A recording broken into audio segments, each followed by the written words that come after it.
സർക്കാരിൻ്റെ 4ാം വാർഷികത്തോടനുബന്ധിച്ച് വിവിധ കർമ്മ മേഖലകളിൽ അഭിനന്ദനീയമായ നിലയിൽ പ്രവർത്തിച്ചു വരുന്ന ആളുകളെയും അതുപോലെ സർക്കാരിൻ്റെ പദ്ധതികളുടെ ഗുണഭോക്താക്കളിൽ നിന്ന് തിരഞ്ഞെടുക്കപ്പെട്ടവരെയും ഇവിടെ ക്ഷണിച്ചിട്ടുണ്ട്. അവരുമായിട്ട് മുഖ്യമന്ത്രി മുഖാമുഖം സംവദിക്കുകയാണ്.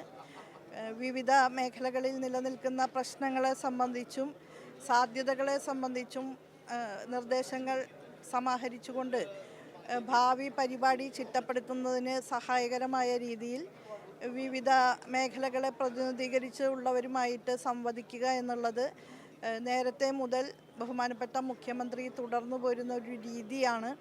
ഇന്നിപ്പോൾ കഴിഞ്ഞ 9 വർഷക്കാലത്തിനിടയ്ക്ക് കേരളത്തിൻ്റെ സർവതല സ്പർശിയായ വികസനം സാധ്യമാക്കാൻ കഴിഞ്ഞിട്ടുണ്ട് എന്ന ആത്മവിശ്വാസത്തോടു കൂടി തന്നെയാണ് 4ാം വാർഷികാഘോഷ പരിപാടികളിലേക്ക് നമ്മൾ പോകുന്നത്.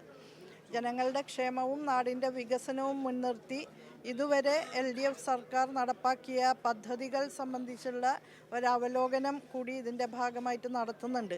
ഇന്നിപ്പോൾ സമൂഹത്തിൻ്റെ വിവിധ കർമ്മ മേഖലകളിൽ നിന്നുള്ളവരുമായിട്ട് സംവദിക്കുമ്പോൾ അവർ നേരിടുന്ന പ്രശ്നങ്ങളെക്കുറിച്ച് നേരിട്ടറിയാനും അതിന് പരിഹാര മാർഗങ്ങളെ സംബന്ധിച്ചുള്ള സാധ്യതകൾ ആരായാനും ഒക്കെ തന്നെ അവസരമുണ്ട്. ആ അവസരം പ്രയോജനപ്പെടുത്തി നവകേരള സൃഷ്ടിയുമായി ബന്ധപ്പെട്ട് നമ്മൾ ഇതിനകം ഏറ്റെടുത്തിട്ടുള്ള ദൗത്യങ്ങൾ വിജയകരമായി മുന്നോട്ട് കൊണ്ടുപോകുകയും അതോടൊപ്പം തന്നെ പുതിയ പ്രശ്നങ്ങൾ ഉണ്ടായി വരുന്നുണ്ടെങ്കിൽ അത് അഭിസംബോധന ചെയ്യാനുള്ള പരിപാടി ഉണ്ടാക്കുകയും ചെയ്യുക എന്നുള്ളതാണ്. പല പദ്ധതികളും ഇത്തരത്തിലുള്ള ആശയവിനിമയങ്ങളിലൂടെയാണ് നമുക്ക് രൂപപ്പെടുത്തിയെടുക്കാൻ സാധിച്ചത്. നവകേരള യാത്രയോടനുബന്ധിച്ച് ഇത്തരത്തിലുള്ള സംവാദങ്ങൾ സംഘടിപ്പിച്ചിരുന്നു. അവിടങ്ങളിലൊക്കെ ഉയർന്നു വന്ന വിവിധങ്ങളായിട്ടുള്ള നിർദ്ദേശങ്ങൾ ഈ സർക്കാരിൻ്റെ പ്രവർത്തന പഥത്തിൽ വളരെ ഊർജം പകർന്നിട്ടുണ്ട്. അതിൻ്റെ തുടർച്ചയാണിത്. അതുമാത്രമല്ല, വളരെ വിശദമായിട്ട് സർക്കാർ ഇതുവരെ നടത്തിയിട്ടുള്ള പദ്ധതികളും പരിപാടികളും വിശദീകരിക്കുന്ന ഒരു പ്രദർശന വിപണന മേളയും സംഘടിപ്പിച്ചിട്ടുണ്ട്.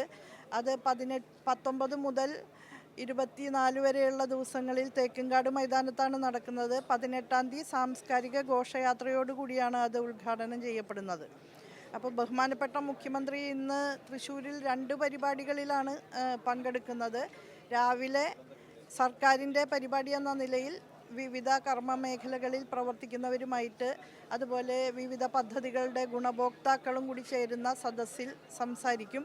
അവരുടെ അഭിപ്രായങ്ങൾ ശേഖരിക്കും. ഉച്ചയ്ക്ക് ശേഷം വൈകിട്ട് നടക്കുന്ന LDFൻ്റെ റാലിയും ഈ 4ാം വാർഷികത്തോടനുബന്ധിച്ച് തന്നെ സംഘടിപ്പിക്കപ്പെടുന്നതാണ്.